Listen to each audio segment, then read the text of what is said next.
Shalom. Haleluya. Kasih karunia dan damai sejahtera dari Allah Bapa Tuhan Yesus menyertai kita semua. Saudara-saudara, kenapa saya mengambil topik Injil Murni dan infonya, maaf ya Pak Bu, sudah larut malam karena saya mau berbicara sedikit. Keluarga dan saya pada waktu itu ada mogah, jadi pulangnya agak malam. Terus saya teringat bahwa Pastor Lir ada mempercayakan saya untuk hari ini. Lalu saya bilang sama istri saya, udah info saja Injil Murni. Terus istri saya katakan, gak ada yang lain, sudah itu aja. Saudara-saudara yang saya kasih dalam Tuhan Yesus, kenapa saya memakai topik ini Injil Murni? Karena saya itu mengikuti teladan rasul-rasul, karena mereka itu mengikuti teladan Tuhan Yesus. Dan kita sudah tahu bersama bahwa Tuhan Yesus, Dia datang memberitakan Injil. Markus 1 ayat 14-15, Dia katakan, bertobatlah dan percaya kepada Injil. Dan juga Dia berpesan kepada rasul-rasul dalam Markus 16 ayat 16, pergi beritakan Injil kepada segala makhluk. Siapa yang percaya dibaptis, yang tidak percaya akan dihukum. Dan Markus 1 ayat 1 itu kan, inilah permulaan Injil tentang Yesus Kristus, Anak Allah. Injil itu kita tahu bersama kabar baik, kabar keselamatan, berita perdamaian oleh Tuhan Yesus. Saudara-saudara, saya mengatakan topik Injil Murni karena saya mengikuti perintah Tuhan Yesus supaya tidak ada campuran dengan ajaran lain. Markus 8 ayat 4 dan seterusnya, hati-hatilah atau waspadalah terhadap ragi Farisi, ragi Saduki, dan ragi Herodes. Itu juga ada di dalam Markus 12 juga. Saudara-saudara, jadi benar-benar apa yang diajarkan oleh Tuhan, saya hanya bersaksi tentang Tuhan Yesus. Yohanes 8 juga ayat 17, Bapa bersaksi tentang aku, dan aku bersaksi tentang diriku sendiri. Dan kesaksian orang adalah sah. Ini perkataan Tuhan sendiri. Di mana juga di dalam Wahyu 14:6, malaikat juga dia memberitakan Injil. Jadi tidak ada lain. Saudara-saudara, memang saya mendengar tadi dalam percakapan Pak Pastor bahwa ada yang menentang tentang Injil Murni, dan mereka berpikir saya ini menerima dari luar negeri, mungkin dari terus terang. Makanya saya katakan sama Pak Pastor, saya ini orang Manado, orang Minahasa, dan saya ini terus terang, saya tidak menerima dari siapapun. Sampai saya katakan, baik kepada orang lain, coba kamu cek, saya ini tidak ada berada di agama golongan manapun. Dulu saya dari gereja masih Injil biasa, saya dilahirkan, dibesarkan saudara. Tapi oleh karena kebenaran firman Injil, saya keluar. Dan kenapa saya senang sekali ajaran Pak Jerry, karena ternyata ada kesamaan visi misi. Saudara-saudara, saya ucap syukur kepada Tuhan. Saya bersaksi sedikit bahwa beberapa hari yang lalu saya bersoal jawab, saya berdebat Tapi kata debat kalau menurut saya terlalu ekstrim. Saya bersoal jawab dengan seorang ibu yang katanya lulusan seorang teologi. Dia mengatakan kepada saya, apa kamu sudah tidak menggunakan lagi perjanjian pertama? Saya katakan begini, inti perjanjian pertama adalah hukum Taurat. Karena perjanjian antara Allah dengan atau Tuhan dengan Israel. Tetapi kalau Injil ini perjanjian Allah atau Tuhan dengan seluruh dunia. Ini Injil ini. Lalu dia katakan, aduh saya tidak menerima. Masa perjanjian pertama sudah tidak bisa dipakai. Lalu saya bedakan kitab para nabi, kitab Mazmur, kitab Taurat. Kalau berbicara kitab para nabi, berbicara nubuatan, itu berbicara tentang kedatangan Tuhan Yesus. Saya berdasarkan nubuatan itu. Tetapi melalui hukum Taurat segala perintah saya tidak menggunakan itu. Apalagi benar apa yang dikatakan Pak Pastor saya sering beberapa yang lalu, karena itu bukan milik kita bangsa, bukan Yahudi. Ini hukum Taurat, karena itu hukum Taurat itu kan diberikan ketika Israel keluar dari tanah Mesir, dijajah selama 430 tahun kalau di dalam Galati 3 ayat 17 itu, baru hukum Taurat diturunkan melalui Musa.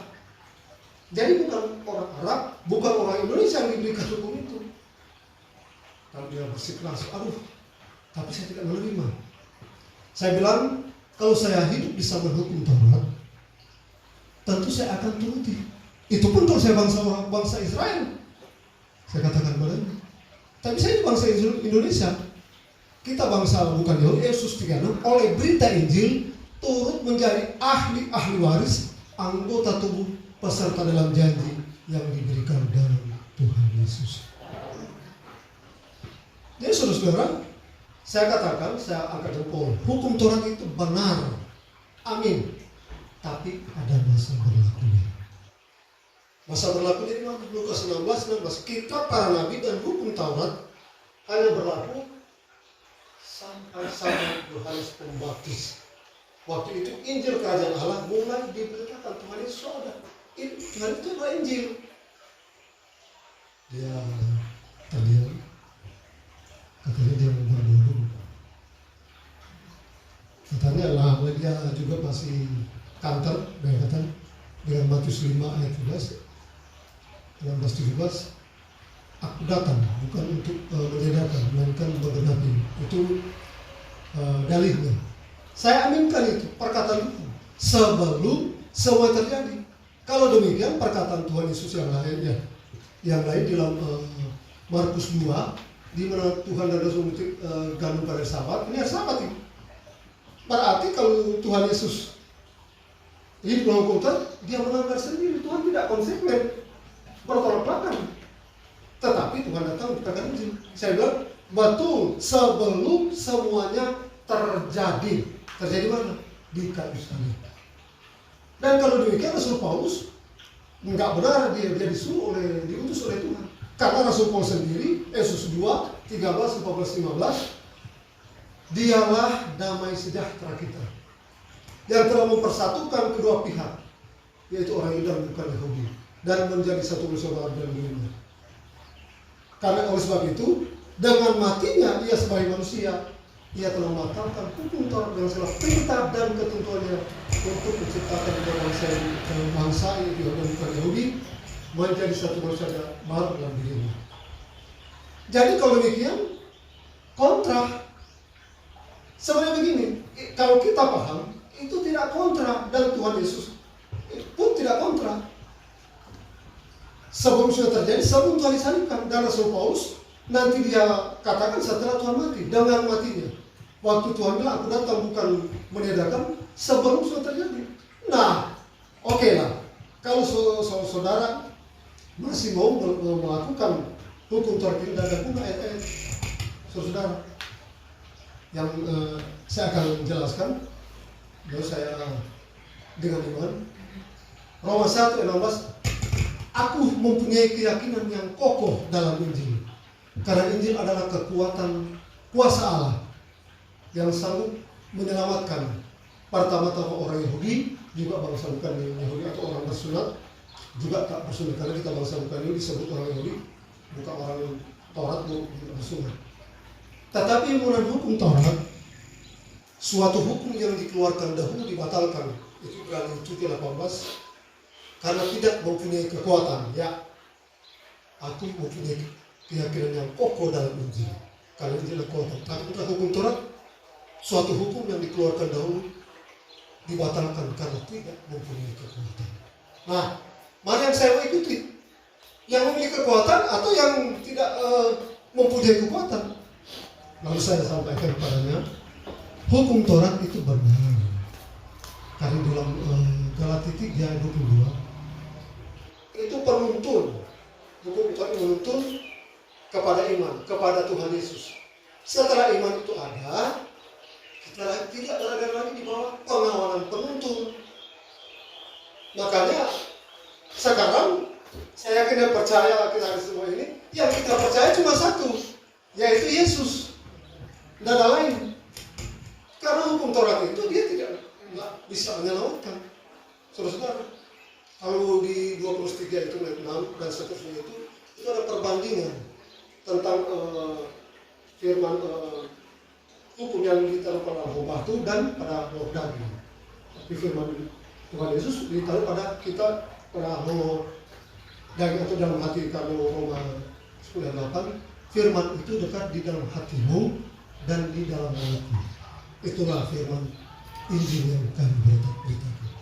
Makanya Roma 10:17, firman iman itu timbul dari pendengaran dan pendengaran oleh firman Tuhan Yesus. Karena begitu besar kasih Allah akan dunia ini, sehingga Ia mengaruniakan anaknya. Saya selalu menulis. Kalau Tuhan Yesus tidak ada, Galatia 16, sehingga Ia mengaruniakan anaknya yang tunggal, supaya setiap orang percaya kepadanya tidak binasa, melainkan beroleh hidup. Inilah. Ini perkataan Yahweh sendiri, saudara. Lukas 9 ayat 35. Inilah anakku yang kupilih, dengarkanlah dia. Saya yakin kita yang hadir, kita percaya, kita menerima akan Tuhan Yesus. Amin. Itu saya yakin. Musa, sekalipun dia berikan hukum Taurat, tapi dia mempunyai kekuatan. Dalam Kisah 3 ayat 22. Musa berkata, dari kesaksian Petrus, akan datang seorang nabi seperti aku. Dengarkanlah dia. Segala sesuatu yang dia katakan. Barang siapa tidak mendengarkan nabi itu, akan dibasuh dari ulat palu. Ngeri sekali. Ngeri. Kalau kita tidak mendengarkan Tuhan Yesus. Tapi ternyata ini Ulangan 18 ya, Pak Pastor. Ini digunakan oleh agama yang lain, bahwa mereka berpikir bahwa nubuatan itu untuk nabi mereka. Kata mereka nubuatan ini adalah mereka. Nah, kalau benar nabi itu yang dimaksud itu nabi mereka, sejak dari kandungan, dari lahir, dari Tuhan mengajar, dari Tuhan mengendarai seekor keledai, disalibkan Tuhan mereka jubah mereka bagi-bagi, semua itu nubuatan semua. Seharusnya Nabi harus seperti itu, harus disalibkan. Tuhan Nabi saya itu nubuatan semua. Kalau saya menjelaskan, saya katakan kepada mereka, kalau saya menjelaskan satu persatu tentang Tuhan Yesus, rasanya tidak cukup. Seharusnya Nabi itu seharusnya harus akurat. Tuhan Yesus menyingkir ke Mesir, itu dari Mesir dipanggil anak. Kembali ke Nazaret, nubuatan juga berkata, dia adalah orang Nazaret. Jadi yang kita percaya, kita tidak perlu tidak perlu khawatir, tidak perlu takut. Yang kita percaya adalah kita. Saudara-saudara, saya mau buka sedikit dulu. Saya mau ditawari. Saya pernah sharing dengan seorang ketua perkabaran dulu. Dia datang ke saya. Seharusnya ada deklarasi. Katanya ada ekor seperti saya dengan teologi. Saya kemudian kan dalam hati saya juga berpikir, bagaimana saya belajar kepada mereka mengajarkan Injil lain? Untuk apa saya memiliki guru? Sedangkan yang mereka ajarkan adalah tiru Tuhan, campur. Nggak mungkin. Saya cuma diam. Tapi dia katakan kepada saya, memang Tuhan panggil pilih orang bodoh. Seperti kesaksian saya lalu bahwa di dalam Matius 11 ayat 5, terima kasih Pak, Engkau sembunyikan orang pandai dari orang bijak, tapi Engkau dapatkan kepada orang kecil. Itulah yang terjadi. Saya bersyukur kita, saya Tuhan selalu menyembah. Jadi saya senang sekali ya kalau ibadahnya betul-betul berlutut. Jangan seperti yang lain, ada yang bilang menyembah berdiri. Makanya sebenarnya terus dari dulu saya sering banyak kali diundang, tapi jarang. Baru di yang Pak Jerry saya banyak kali. Mungkin kalau saya dan istri tidak lama di Solo, sering ke sini. Karena saya senang sekali pengajaran-pengajaran dari Pak Pastor ini ada kesamaan. Dan seperti minggu yang lalu Pak Jerry telah membawa kita, saya dukung itu, saya aminkan tentang Yohanes 6 ayat 51 dan 52 yang hubungan dengan perjamuan. Akulah roti yang turun dari surga, barang siapa makan dagingku dan darahku akan kubangkitkan. Tapi mundur dulu ke ayat 48. Akulah roti yang turun dari surga. Nenek moyangmu telah makan mana di padang gurun, mereka telah makan. Mana itu apa? Itu hukum Taurat. Kalau Ibrani 9:4 berbicara tentang Taurat itu ada mana itu tentang Harun yang telah tertulis itu.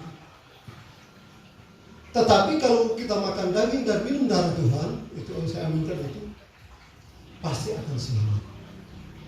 Dan karena daging Tuhan adalah tubuh Tuhan, berada makanan, dan darah Tuhan adalah minuman. Berbicara tubuh dan daging itu adalah firman Injil.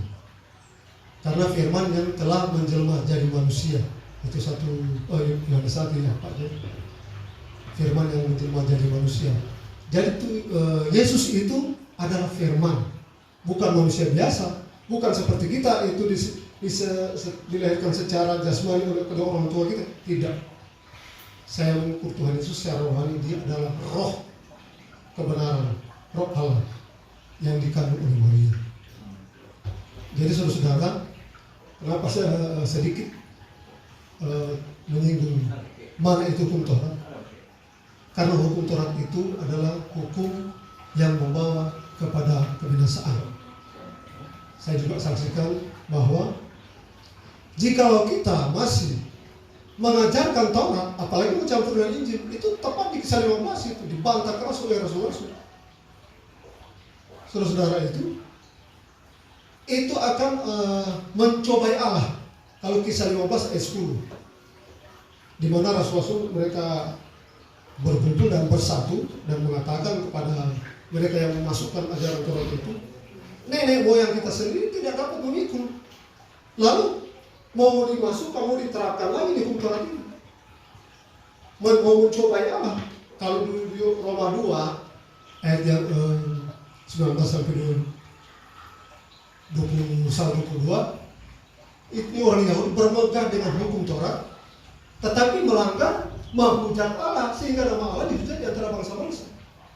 Saudara-saudara, kalau kita masih lakukan lagi, kita akan langgar nama Allah, nama Yesus itu dihujat di antara bangsa-bangsa. Dan sebenarnya orang di bawah hukum Taurat itu di bawah kutuk, Galatia 10. Semua orang di bawah hukum Taurat itu di bawah kutuk, karena terkutuk orang yang tidak setia. Jadi harus setia. Dan hukum Taurat itu bukan hanya 10 hukum, banyak sekali perintah dan ketentuan. Kalau kita baca di Imamat, Keluaran, itu ada banyak sekali.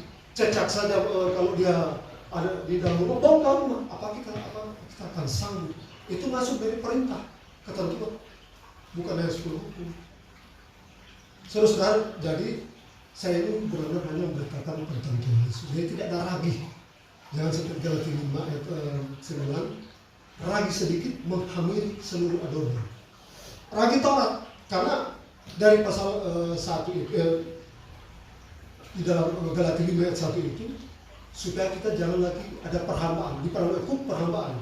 Karena ayat 3 itu, jika sampai 4 itu, kita hidup di luar kasih karunia dan menyediakan kematian Tuhan. Jadi kita bukan lagi menghujat Allah, melainkan menyanyiakan kematian Tuhan.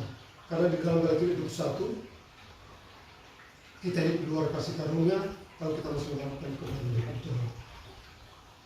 Dan Galatia 18 bahwa orang yang memberi diri dipimpin oleh Roh Kudus tidak hidup di bawah Taurat. Karena apa? Buah roh kasih, sukacita, damai, sejahtera, kesabaran, kemuliaan, kebaikan, kesetiaan, kelembutan, kuasa diri. Dan tidak ada hukum yang menentang. Tapi orang yang di bawah Taurat jelas akan ditentang, dihukum oleh Taurat. Terutama kalau kita yang orang di bawah Taurat jelas akan dihukum. Tapi orang yang dipimpin oleh Roh di dalam Injil tidak ada. Tidak ada. Saudara. Dan dalam 1 Timotius 1:6 itu juga, di mana dikatakan oleh Rasul Paulus, mereka ingin menjadi pengajar hukum Taurat, tapi tanpa mengerti pokok-pokok secara mutlak. Kita tahu hukum Taurat benar kalau tepat digunakan dengan keinsafan bahwa hukum Taurat bukan untuk benar ya. Kita ini saya percaya kalau benar ya, yang dibenarkan karena Injil, karena Yesus. Jadi hukum Taurat itu untuk orang jahat. Ternyata kalau orang di bawah hukum Taurat, orang jahat, bukan orang benar, bukan orang kudus. Karena ternyata hukum Taurat itu sebenarnya kalau dalam Roma 5:20, ia ditambahkan semakin banyaknya pelanggar, bukan mengurangi dosa. Ternyata karena kan, banyak sekali perintah Tuhan. Saudara, tapi syukur kita kepada Tuhan Yesus. Roma 8:1, siapa ada dalam Tuhan Yesus? Tidak ada penghukuman karena Roh telah membebaskan kita dari hukum dosa. Hukum dosa itu hukum Taurat. Dia matikan. Tapi kita percaya Injil itu menyelamatkan kita, saudara. 1 Korintus 11 ayat 2 itu, oleh Injil itu kamu diselamatkan asalkan kamu teguh berpegang kepadanya, kecuali kalau kamu telah menjadi sia-sia. Kita sebenarnya jangan kita sia-siakan ini Injil ini. Saudara, Rasul Paulus dia dipenjarakan karena Injil. 2 Timotius 2:8, oleh Injil itu aku dipenjarakan dan bahkan dia katakan diberbunuh. Tapi sebenarnya dia katakan, ingatlah Yesus Kristus yang telah mati dan bangkit, yang adalah keturunan secara jasmani, keturunan Daud, itulah yang kuberitakan dalam Injil. Dan ada lagi. Tapi banyak orang meremehkan ajaran Rasul Paulus. Ingat, sebenarnya banyak yang diteruskan oleh Rasul Paulus tentang ajaran Tuhan Yesus. Petrus seorang tokoh guru ditegur oleh Rasul Paulus dalam Galatia 2. Karena Petrus sudah kembali seperti hidup dalam pola hukum Taurat seperti orang Yahudi, sehingga dia sudah berlaku munafik karena dia melihat ada orang bersunat yang melihat dia duduk dengan orang bukan Yahudi, dia mundur. Tapi Rasul Paulus menegur, mau kembali lagi ke Taurat. Ini seorang sombong. Tapi Petrus mendukung.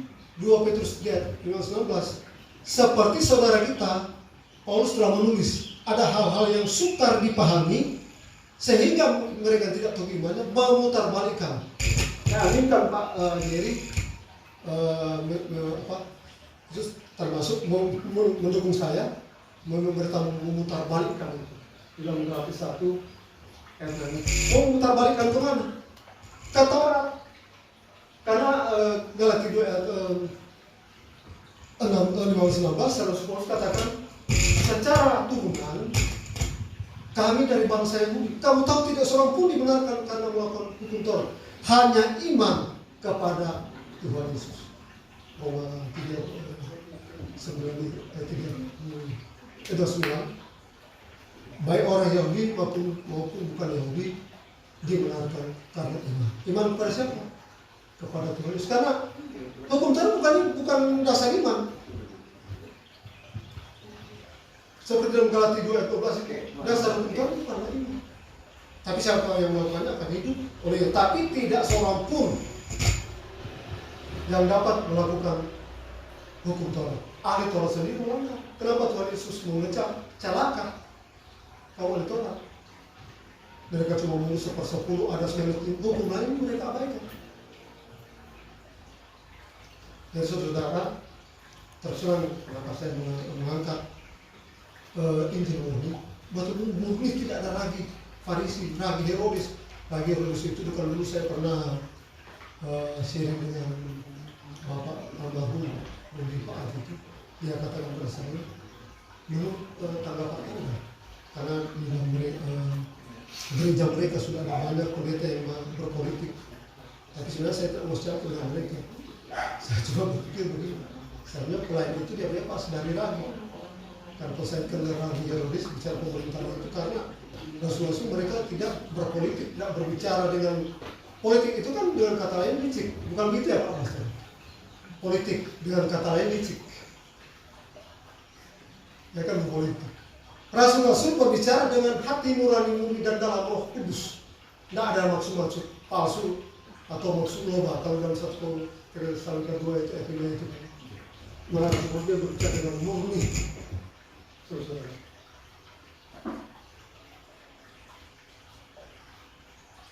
Jadi puji Tuhan, kalau kita saya juga perlu topangan dari Pak Presiden. Kalau nggak mungkin saya menjalan sendiri. Kenapa saya sering kesini? Karena itulah saya katakan tadi, ada kesamaan. Sekalipun saya ditolak di mana-mana, karena Tuhan Yesus lebih dahulu ditolak oleh agama, ahli Taurat. Agama yang didirikan Allah cuma satu, agama Yahudi.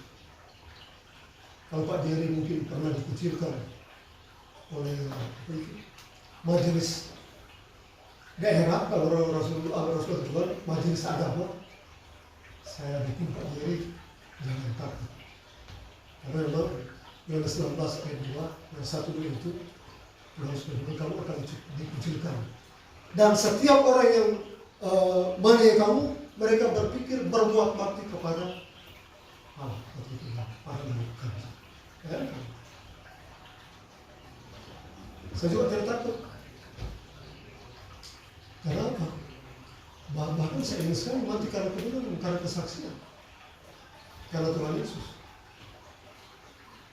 Kenapa saya keluar dari agama? Kau pikir orang tua saya dulu seorang pimpinan, tapi saya keluar karena saya tahu bukan saya. Walaupun saya memang tidak ada background, terus terang, tapi saya tidak peduli, karena kalau saya justru pergi belajar kepada Injil lain, sudah akan jadi Injil lain. Rasul Paulus dalam Galatia 1, kalau terjemahan lembaga Alkitab Indonesia, dari Paulus nama Yesus Kristus, bukan dari manusia, dan bukan manusia mengajarkan, tapi kenyataan Yesus Kristus. Kalau di kalam hidup, firman yang hidup, dia menjadi penginjil bukan dari kelompok yang dididik manusia, atau bukan dari satu badan penginjilan, tapi oleh kenyataan Yesus Kristus. Sekali lagi, kenapa saya tidak mau? Masakan saya mau diajarkan yang Injil lain dengan campuran? Tidak mungkin. Dengan lagi, saya taat kepada Tuhan Yesus. Saya mengikuti teladan rasul-rasul. Rasul Paulus seorang teologi dahulu. Karena hukum Taurat itu ilmu mereka, ternyata hukum Taurat dipelajari dengan kekuatan sendiri.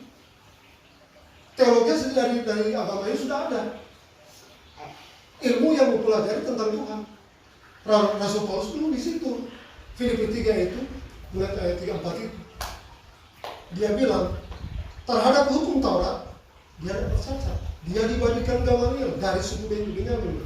Jadi Gamaliel itu dari, kalau dalam kisah 23 ayat 2, kalau di kisah 26 ayat 2 itu, dia dari masa Farisi, masa paling keras dari Farisi. Akan tetapi apa yang dahulu merupakan keuntungan saya, Untuk Rasul Paulus ya.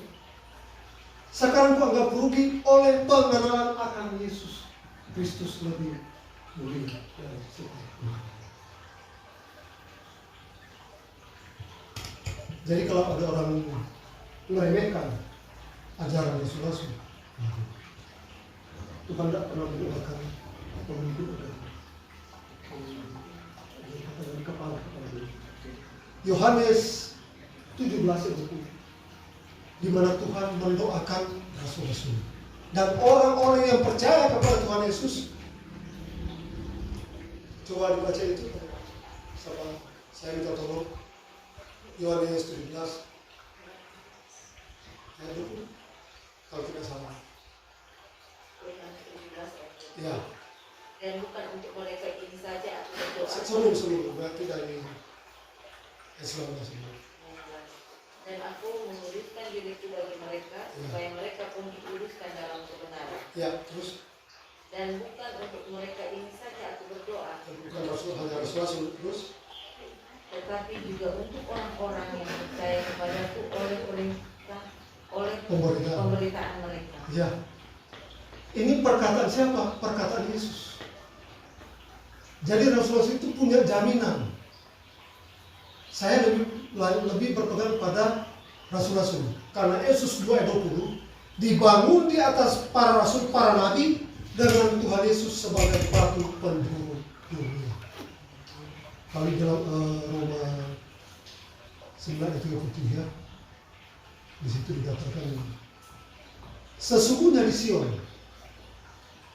aku akan meletakkan sebuah batu Tuhan dan batu sandungan. Batu itu Tuhan Yesus, batu karang.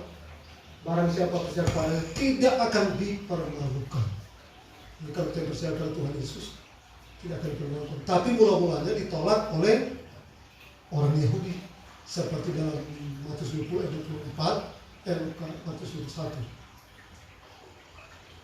Bahwa batu yang dibuang oleh tukang-tukang bangunan telah menjadi batu penjuru dunia. Luar biasa. Jadi Injil yang kita percaya, Yesus Tuhan yang kita percaya akurat. Kenapa saya katakan begitu? Tidak perlu sama lagi. Sejak dibuatan dari kejadian itu dan nabi-nabi itu, betul nyata, fakta. Sejarah juga diambil dari mana? Dari fakta liputan para nabi. Sejarah manapun. Jadi tidak ada Tuhan lain, tidak ada nabi lain.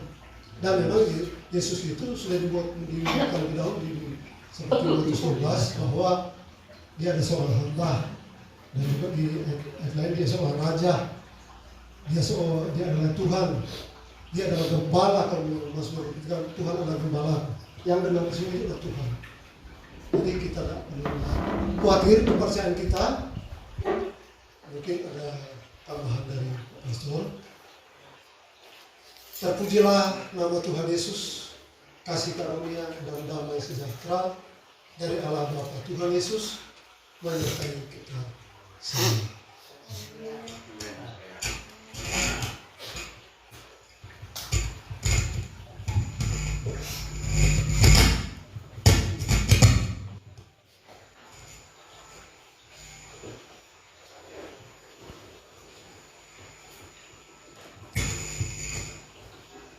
Haleluya. Ya, luar biasa, hari ini kita mendengarkan atas kehendak Yesus Kristus Bapa kita belajar. Ini sebenarnya topik menarik kalau diperhatikan baik-baik. Injil murni. Dari sebelum ibadah beliau sudah sampai, kemudian sedikit cerita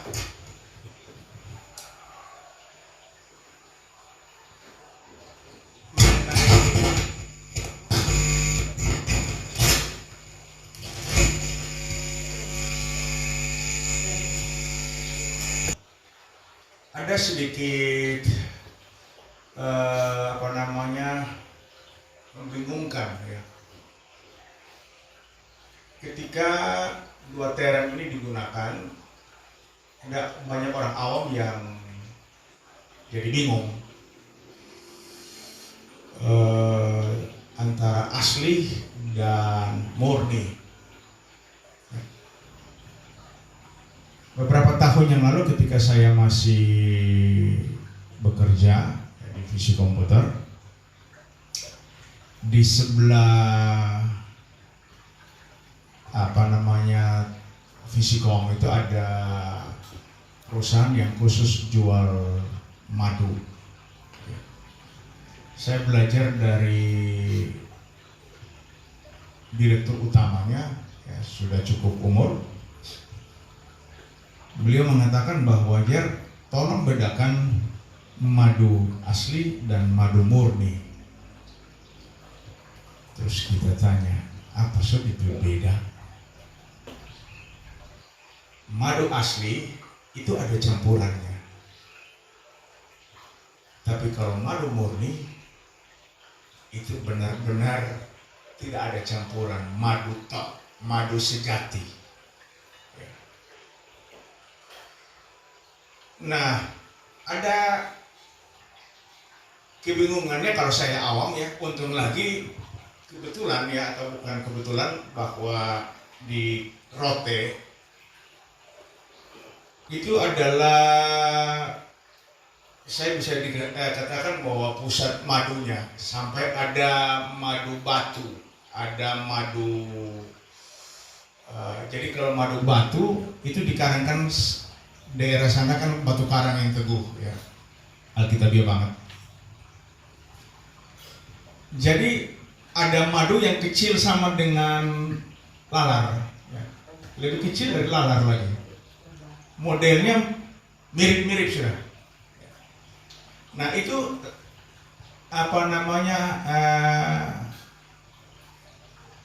simpel apa? OVO. Ya, OVO. Ya.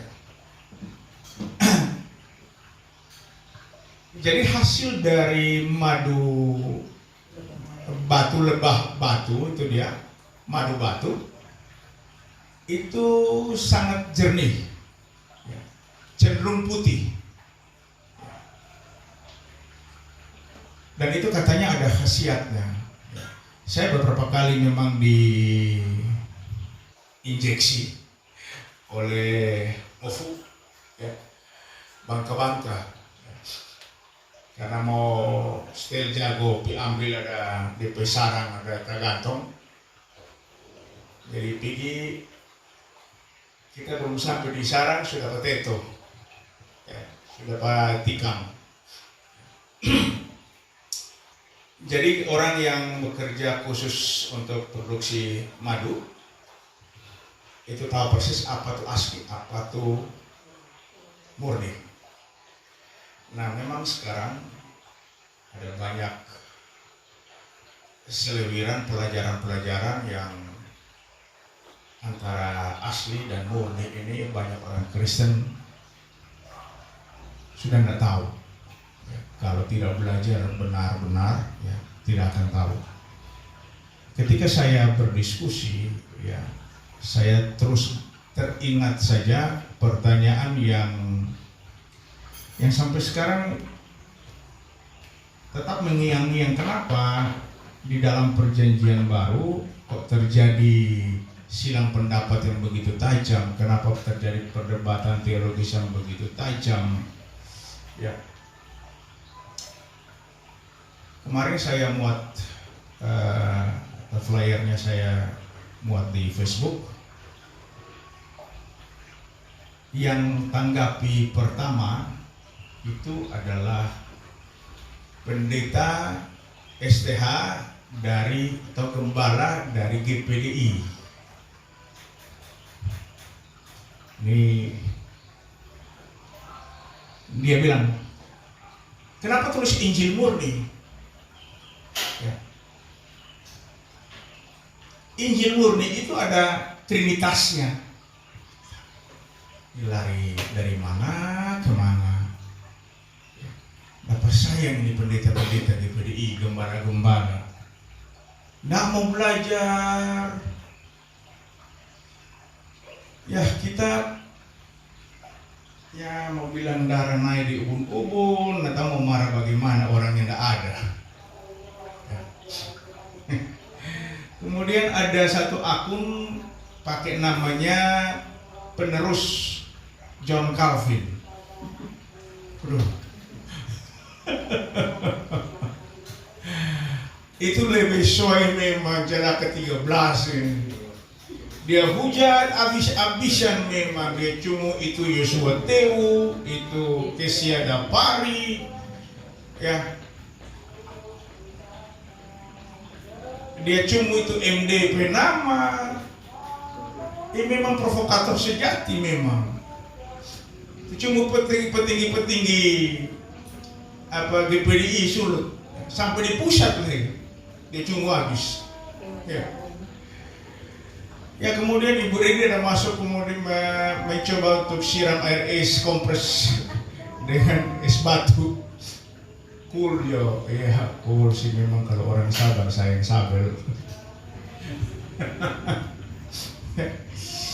Nah ini perdebatan sengit ini antara kaum yang begitu pro doktrin Allah Trinitas. Ini sebenarnya Injil yang lain. Ya. Ini yang Paulus sakit kepala ketika berhadapan dengan jemaat di Galatia. Kalau saudara baca latar belakang tulisan Paulus, ya, Paulus uring-uringan. Ya.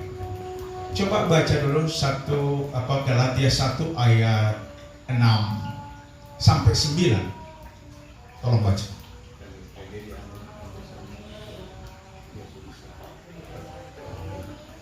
Galatia 1 ayat 6 sampai 9.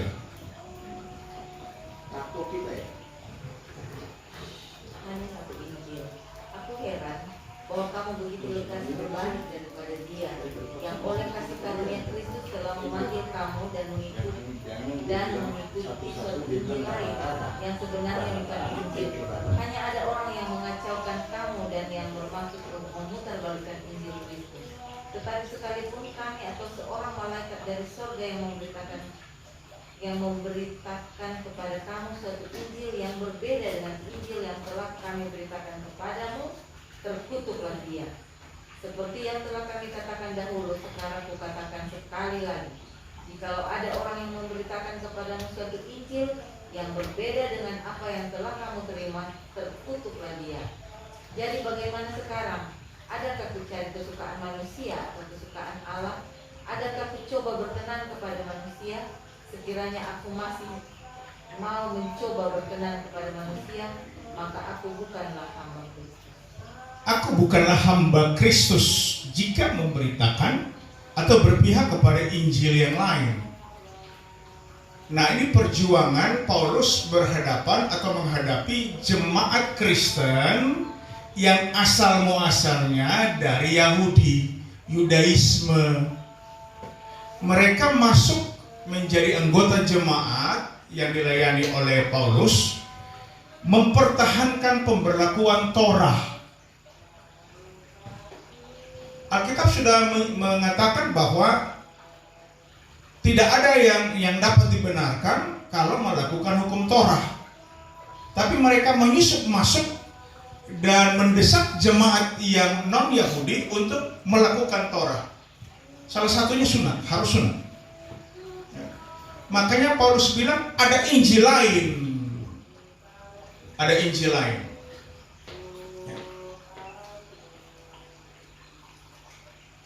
Injil yang bersyarat, Injil lain. Nah sekarang Injil versi modern, Injil lain juga. Paulus mengatakan bahwa kalau aku mencari kesenangan manusia, maka aku bukan hamba Kristus. Ini jelas. Tapi para teolog yang tampil sekarang, mereka mengklaim bahwa kalau tidak percaya kepada Allah Tritunggal,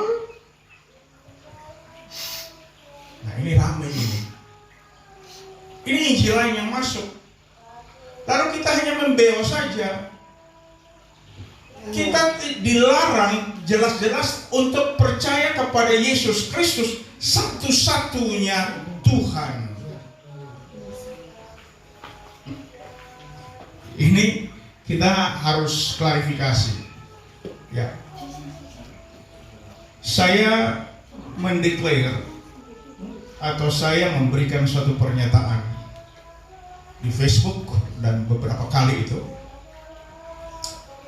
Bagi saya hidup dan mati adalah Yesus Kristus satu-satunya.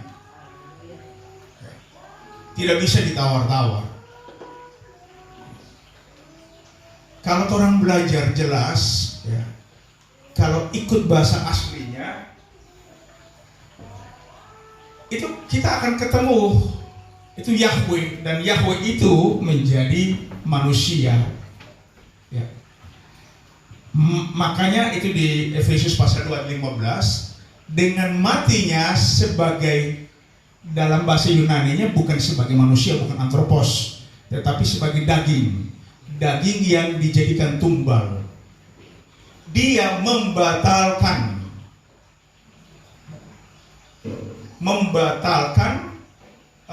Torah, nomos, ya, dan seluruh hukumnya. Itu dalam bahasa Ibraninya mitzvot. Semua ketetapan hukum ada 613 itu dibatalkan, dinyatakan tidak berlaku lagi. Ya. Itu penggenapan, itu yang tadi disinggung oleh Pak JG tadi. Ya. Waktu di Matius, Yesus mengatakan bahwa tidak ada satu iota pun yang akan dibatalkan. Ya. Nah, itu dengan pengertian bahwa sebelum dia naik salib, dia melakukan semua tuntutan Torah, mata ganti mata, darah ganti darah. Ya. Itu tidak akan batal, itu tetap berlaku. Ya. Sampai dia naik. Dia naik salib, dia mengatakan bahwa tetelestai, apa yang sudah diselesaikan, semua tuntutan Torah sudah diselesaikan. 613 mitzvot sudah diselesaikan. Coba tolong baca ulang Efesus pasal 2 ayat 15.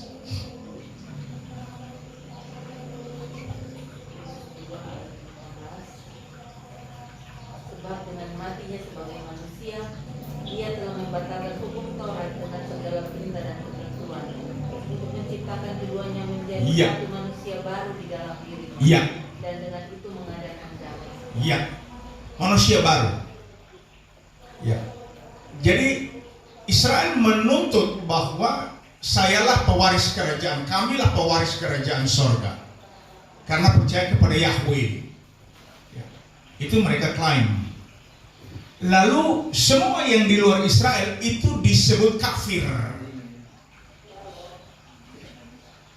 Yang kemarin saya ucap itu kalau disebut kafir apa tadi?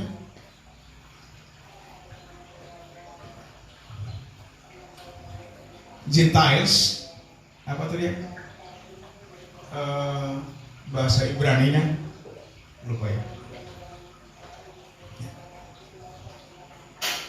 Jadi orang yang di luar ini, yang rumput apa namanya, tunas liar, tidak akan mungkin diselamatkan. Tetapi Yesus menjadi jembatan pendamaian antara yang klaim-klaim sorga dorang punya dengan yang torang, ya. Itu dia jadi jembatan, jadi persatukan.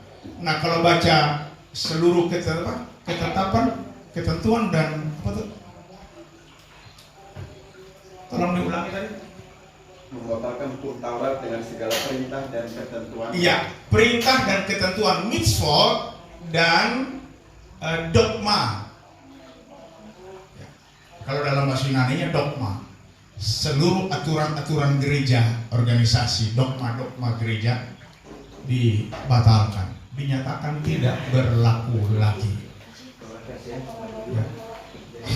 Nah, ini yang perlu kita pahami dengan benar. Ya, semoga kita bisa tetap berada dalam pemahaman Injil murni. Injil yang tidak dicampur dengan berbagai isme-isme teologi. Ya. Pendapat saya, dunia teologi Kristen jadi carut marut, ya, kacau balau. Itu karena bermunculannya para teolog yang mengklaim bahwa pendapat asumsinya paling benar. Pengagungan terhadap bapak-bapak gereja itu sangat-sangat luar biasa. Mereka langsung serang pribadi, "You siapa?"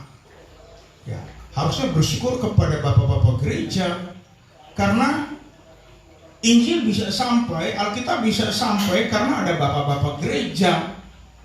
Aduh, ini rame deh. Kayaknya penulis Alkitab begitu biomo, tidak bisa jelaskan apapun. Lalu di dalam dunia teologi mengatakan bahwa sola scriptura, scripturam interpretatur. Alkitab menafsir Alkitab.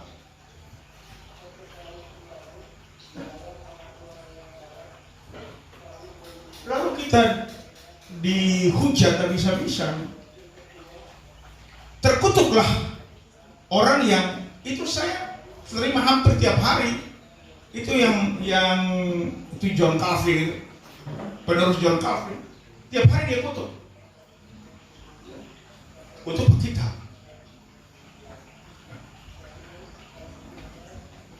Tadi baru dibaca kan? Galatia 1 ayat 8 dan 9. Siapa yang tidak percaya kepada Yesus Kristus, terkutuklah dia. Ya. Lalu muncul hasil atau kredo Nikea.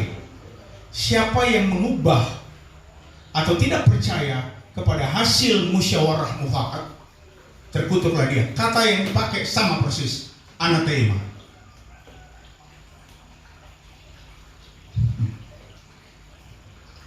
Itu anathema.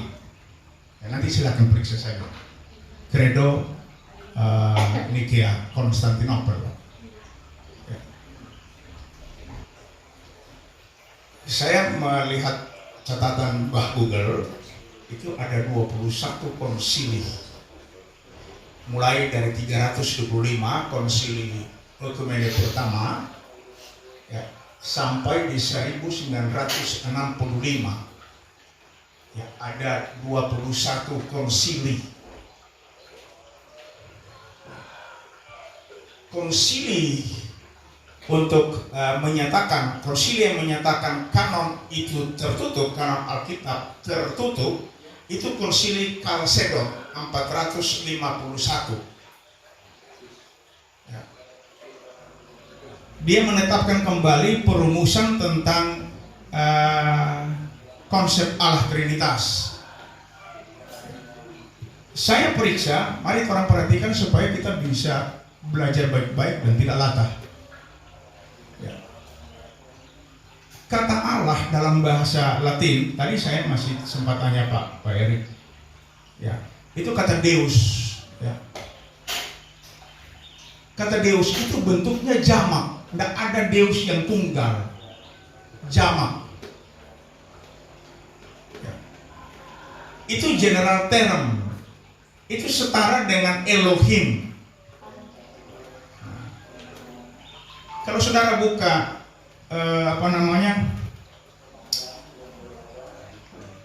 Bible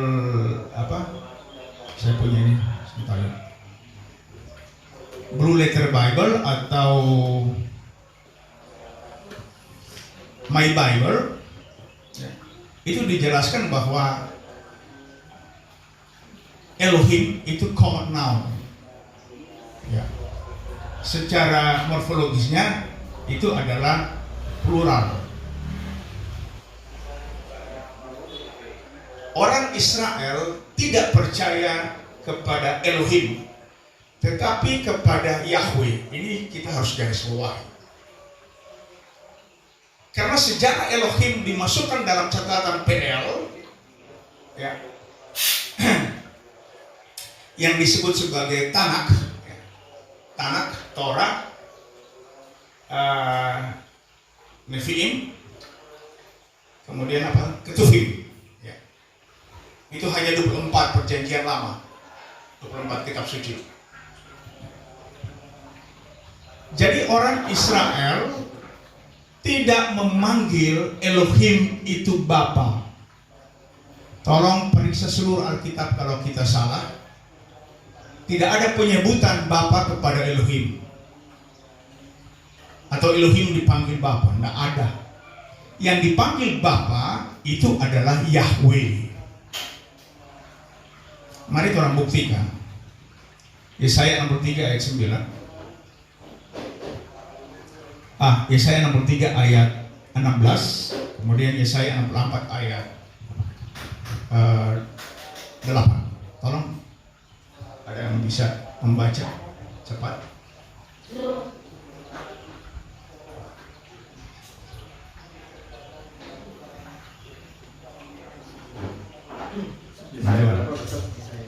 Yesaya 63 ayat 16.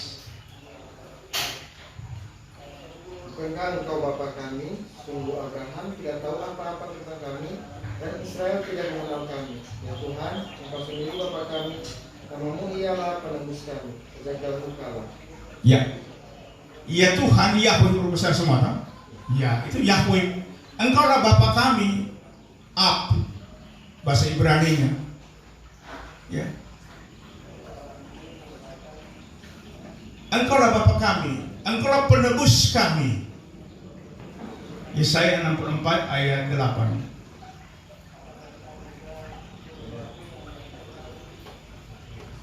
Ayat 8. 64 ayat 8. Tapi sekarang, ya Tuhan, engkaulah Bapa kami, kamilah tanah liat, dan engkaulah yang membentuk kami, dan kami sekalian adalah buatan tanganmu. Iya. Kami sekalian adalah buatan tanganmu, ya Tuhan Yahweh, engkaulah Bapa kami. Dan seorang Israel tidak pernah memanggil Elohim itu Bapa. Tidak pernah. Nah, dalam kitab Septuaginta itu kata Elohim diterjemahkan menjadi Theos, bentuknya tunggal. Tidak jamak. Karena pemahaman diambil dari pemahaman orang Ibrani. Ya kecuali memang dorang agak bogo-bogo sih. Masa Elohim diterjemahkan menjadi Theos? Harusnya Theoim, itu jamak. Ya kan? Nah sekarang coba perhatikan. Saya mencatat penyebutan Allah dalam bahasa lain, Allah. Kalau saudara mendengar kata Allah, tahu nggak Allah yang mana yang dimaksud, Allah jamak atau Allah tunggal? Atau Allah jamak tunggal? Nggak jelas. Betul kan? Nggak jelas. Kalau saudara melihat atau mencatat atau baca teks, itu Allah terjemahan lain, Allah huruf besar awal, ada Allah huruf kecil semua. Kalau dalam terjemahan PL itu ada Allah huruf besar semua. Yang mana dimaksudkan?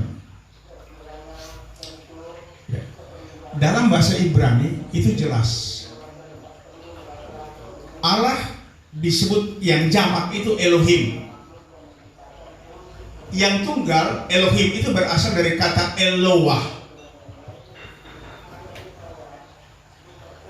Bisa juga berasal dari Elah, ya, bahasa Aramaik. Bisa juga berasal dari kata El, sehingga ada El Gibor, El Shaddai. Ya, apa lagi? Yang tahu El?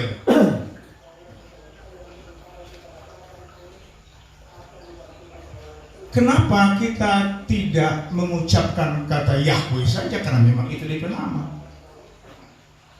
YHWH itu tetragrammaton, huruf mati konsonan yang tidak bisa diucapkan, sehingga orang Israel harus memasukkan vowel, huruf hidup, diambil dari kata Adonai.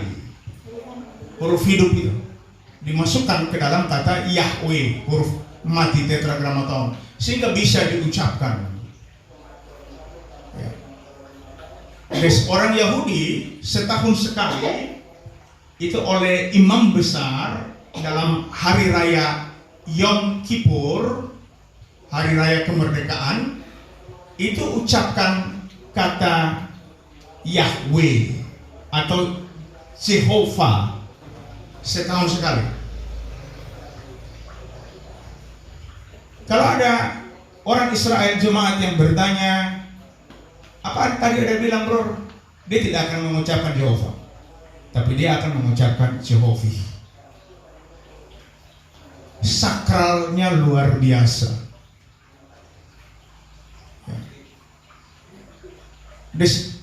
Ketika terjadi penyisipan vowel, itu bisa diucapkan Yahweh atau Yehwa. Ya, itu penyisipan huruf hidup sehingga bisa diucapkan. Nah, semoga saja kita bisa belajar untuk mengatakan yang benar. Ya. Jadi kalau Tuhan, kalau memang mau diarahkannya ke PL, Tuhan yang mana? Ya Yahweh. Orang akan tahu itu Yahweh. Tapi yang digunakan sekarang itu Yahweh itu ada di dalam nama Yesus, nama di atas segala nama. Jadi kalau kita menalar Efesus pasal 2 ya, atau Efesus pasal Filipi 1. Yesus itu nama di atas segala nama, yang di dalam namanya bertekuk lutut semua yang di sorga, di langit, di bumi, dan di bawah bumi. Jadi kalau di sorga Bapa itu pribadi yang berbeda, maka Bapa harus bertekuk lutut kepada Yesus Kristus. Di bawah bumi itu adalah penguasa kegelapan. Itu tuh dia bolos ada di bawah bumi. Dunia orang mati ada di bawah bumi. Dia bolos bertekuk lutut kepada Yesus Kristus. Makanya kalau saudara perhatikan membacanya dengan cermat, ketika legion diusir oleh Yesus Kristus, saudara baca baik-baik.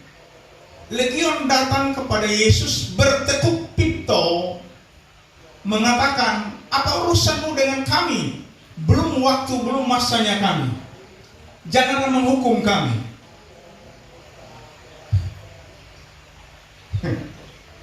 Ini Yesus ini. Lalu kita tempatkan Yesus di tengah. Wow.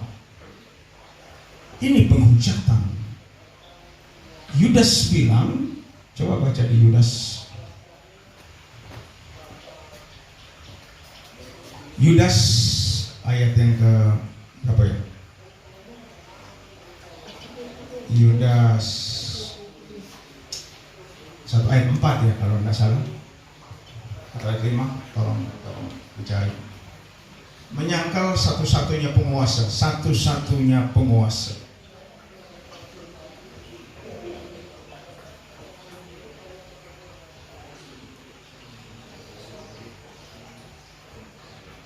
Ya, Tempat ya? ya. Ya, tolong Pak. Sebab ternyata ada orang tertentu yang telah masuk menyelusup di tengah-tengah kamu, yaitu orang-orang yang telah lama ditentukan untuk dihukum. Mereka adalah orang-orang yang fasik, yang menyalahgunakan kasih karunia Allah kita untuk melampiaskan hawa nafsu mereka, dan yang menyangkal satu-satunya penguasa dan Tuhan kita Yesus Kristus. Satu-satunya penguasa dan Tuhan kita Yesus Kristus. Sudah. Kita seringkali melecehkan Thomas. Kalau tidak percaya, itu Thomas. Ya. Tetapi Thomas membuat statement yang luar biasa. Yohanes 20 ayat 28.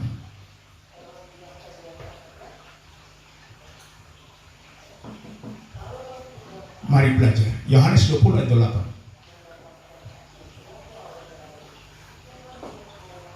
Thomas menjawab dia, "Ya Tuhanku dan Allahku." Ya Tuhanku dan Allahku. Itu bahasa Yunaninya, Pak Erik bisa periksa, itu Kyrios atau Kurios ditulisnya, Theos. Kyrios. Tidak boleh disusun terbalik. Bukan Theos Kurios, tetapi Kurios Theos. Dalam bahasa Ibraninya disebut sebagai Yahweh Elohim.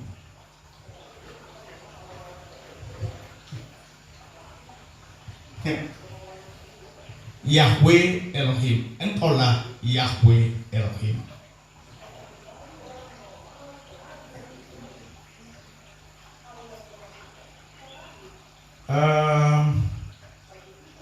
Wahyu 4 ayat 11.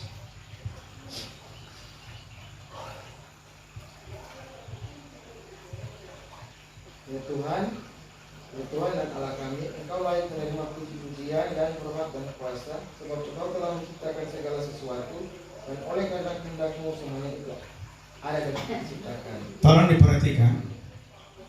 Itu para tua-tua di sorga melemparkan mahkota kemuliaan mereka ke bawah kaki Yesus dan menyebutnya, ya Tuhan dan Allah kami.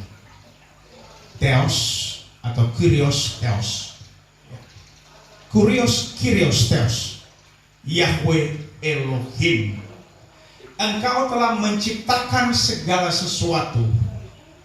Buka di Yohanes 1 ayat 3.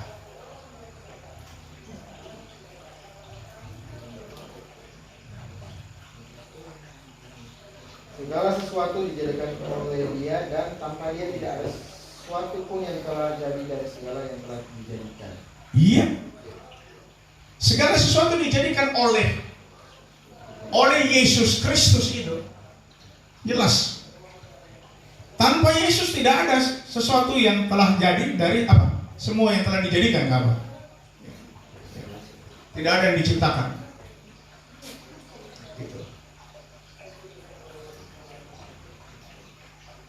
Nah, kalau saudara periksa lebih lanjut di Yesaya, itu Yesaya mengatakan bahwa yang menciptakan itu Tuhan, aku sendiri yang menciptakan, yang meletakkan dasar bumi. Ya. Aku sendiri yang memberikan nafas kehidupan. Akulah Tuhan Yahweh. Ya.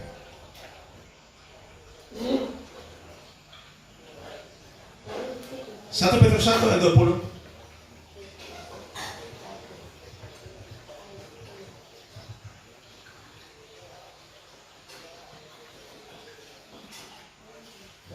Keselamatan itulah yang diselidiki dan diteliti oleh nabi-nabi yang telah membuat tentang kasih karunia yang ditentukan bagimu. Itu Yesus 1 Petrus 1 ya. 1 Petrus 1 ayat 20. 20. Dia ditentukan. Ya. Itu berarti kita salah. Ini sebelum dunia dijadikan. Iya, sebelum dunia dijadikan, Tetapi karena kami, Dia baru menyatakan dirinya pada zaman akhir. Kristus telah ditentukan. Ia Dipilih. Ia telah dipilih sebelum Ia telah dipilih sebelum dunia dijadikan. Tetapi karena kamu baru Dia nyatakan diri. Ya. Makanya Alkitab mengatakan di Yesaya 63:9, tolong. Yesaya 63:9.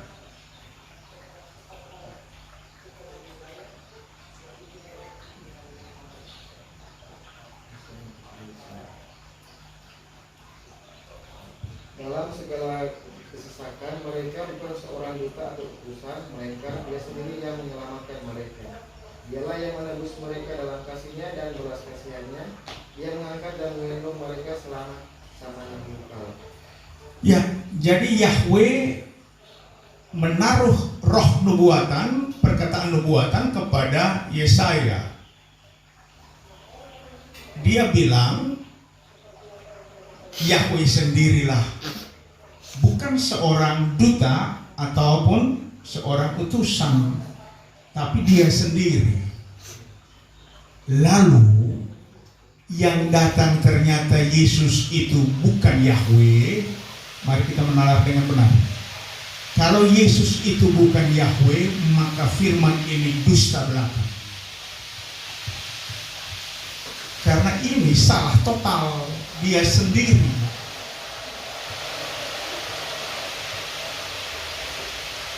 Yang datang ternyata hanya anak, bukan Bapa. Yang ngomong Bapa, yang datang anak. Dusta ini. Ini dusta. Dusta Mahkamah Agama.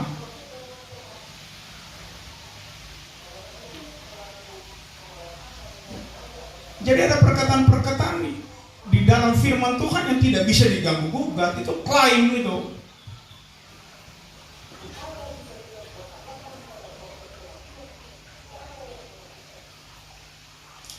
Kalau saudara membongkar atau menyelidik parsi morfologi, itu kata Bapa itu bukan nama pribadi. Roh Kudus bukan nama pribadi. Hanya Yesus adalah nama pribadi. Dan tidak mungkin ada 3 pribadi. Hanya ada 1 pribadi, Yesus Kristus. Saya sudah pernah sampaikan di sini, mari kita menalar yang sehat. Keberadaan belum tentu berpribadi. Tetapi kalau pribadi pasti berada. Tidak mungkin pribadi tanpa keberadaan. Angin, uap itu ada, itu keberadaan, tapi bukan pribadi. Kursi yang kita duduk, ini semua keberadaan, bukan pribadi.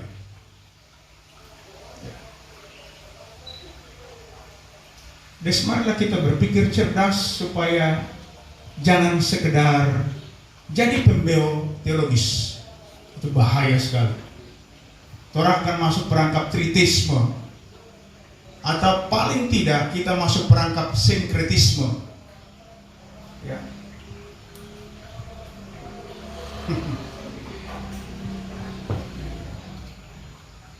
Di dalam pengajaran doktrin Allah Trinitas, Yesus itu punya 2 natur.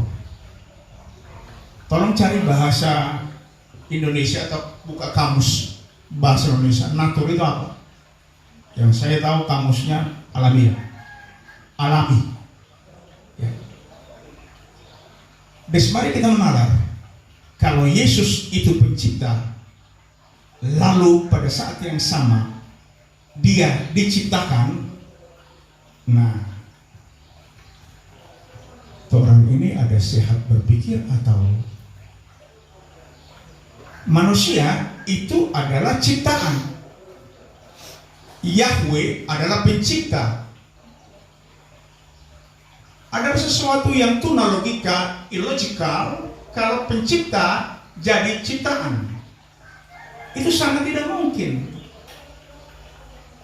Pencipta yang pencipta, dia bisa mengambil bentuk apapun yang dia mau. Tapi kalau ditempatkan ditaruh term natur insani, Yesus adalah pencipta lalu punya natur yang diciptakan, ini kan sangat tidak mungkin. Itu error logik memang.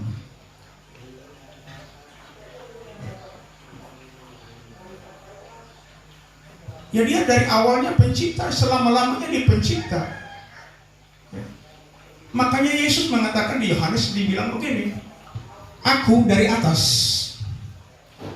Kalau dari atas itu pencipta, akunya dari atas, kamu dari bawah. Naturnya kamu dari bawah.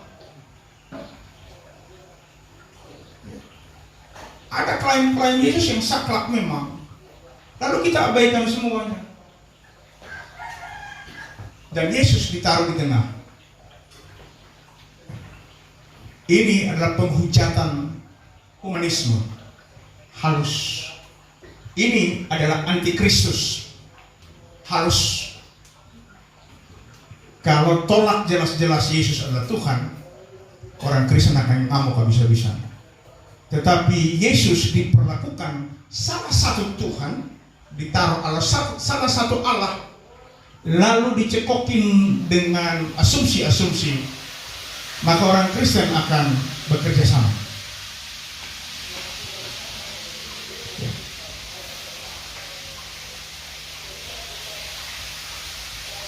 Lalu mereka mengatakan bahwa Yesus itu hakikatnya Allah, Bapa itu hakikatnya Allah. Kalau kita bisa berpikir waras, maka ini adalah bentuk pengelabuan.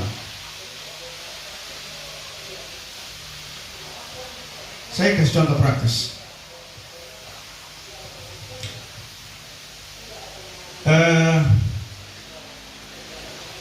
Juan mahasiswa, Kenson mahasiswa, David mahasiswa. Contoh, ada berapa mahasiswa di sini? Nah, satu cuma.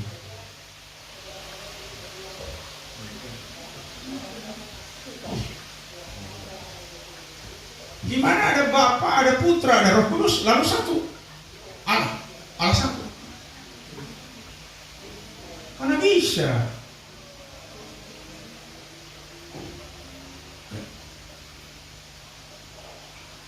Tidak mungkin. Ya, jadi ini penyesatan terbuka yang sudah diracik dan dipopulerkan via kekuasaan dan politik sampai masuk ke gereja-gereja mainstream.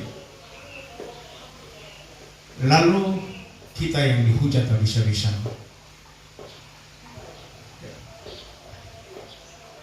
Semoga kita bisa tangkap dengan benar. Jadilah jemaat di Berea seperti jemaat yang di Berea. Periksalah, ya, periksalah kebenaran. Ya. Sekarang tidak ada dominasi yang paling tahu Alkitab itu hanya pendeta. Tidak ada. Semua jemaat bisa belajar. Alat bantu cukup lengkap, bahkan kalau saya bisa katakan sangat lengkap. Tidak di atas kertas lagi yang kita belajar manual, tetapi tinggal klik saja sekarang. Tidak ada yang tersembunyi. Alkitab mengatakan tidak ada yang tersembunyi, semuanya akan dibukakan. Tidak ada yang tersembunyi yang tidak diketahui lagi, semuanya akan dibukakan. Dan inilah waktu pembukaan tersebut. Marilah belajar, jika ya katakan ya, jika tidak katakanlah tidak. Kita orang benar, berpikir yang benar, bicara yang benar, lakukan kebenaran. Kristus Yesus adalah harga mutlak, harga mati bagi saya. Ya. Semoga bagi kita semua yang belajar firman Tuhan dan kita adalah anak-anaknya. Ya. Yesus adalah jalan dan kebenaran dan hidup. Tidak ada yang bisa mengklaim seperti ini. Ya. Nabi siapapun dari manapun, Musa yang hebat, Elia yang hebat, yang dihormati luar biasa oleh oleh bangsa Israel, toh tidak berani mengatakan aku adalah jalan dan kebenaran dan hidup. Ya. Selalu ada korelasi, selalu ada benang merah jika kita mau belajar. Ya, semuanya sudah disingkapkan karena memang hari-hari ini semakin singkat. Ya, Tuhan Yesus mempersingkat waktu. Ya, oke. Kalau ingin menyampaikan komentar, disilahkan, kita terbuka karena kita memang saling belajar.